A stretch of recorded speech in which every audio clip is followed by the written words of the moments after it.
I would be lying if I didn't acknowledge the fact that the Toy Story trilogy has, has been a big, not shadow, but a big reference for me as I've tackled this material.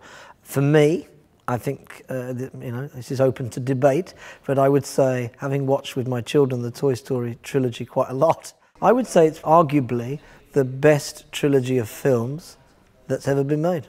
Discuss. Big wide world and Christmas trees. I mean, you could say, The Godfather, the first two are very good, the third one's rubbish, in my opinion. There's moments in Mouse and his Child, not in any way trying to do Toy Story, that'd be pointless, but there are moments where, because it's such a common reference, we would say, oh God, that's a bit like, or it's interesting when you look at that moment. I suppose the notion of what happens when the nursery room door is shut is a very old idea. What happens when toys come to life?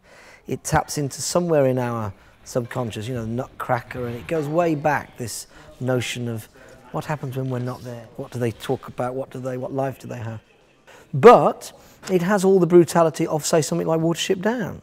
There's a savagery and a brutality to the book, which I think is very important to stage in a theatrical and interesting way. So it's not just brutal, but what they encounter, that's part of it. And part of the book, which is about nature, is in nature, things eat things, and I think that's very much something that I'm very interested in, is that you have the moments of laughter, you have the moments of anarchy, but you have moments of genuine darkness, genuine violence, genuinely scared, and I think children love that if it's done in a way that is never gratuitous, is always inventive, always has wit about how you do it. Because if you don't do those bits, you're not doing the book. You're not doing the book, you're sanitizing it, and I don't want to do that.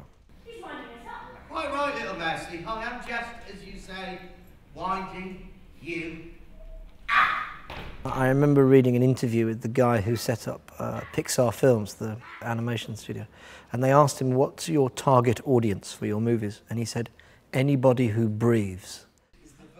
It's a play for everybody, and what we're trying to do is tell a story where grandma or grandpa can sit with their grandchildren and laugh and engage dramatically with exactly the same moments.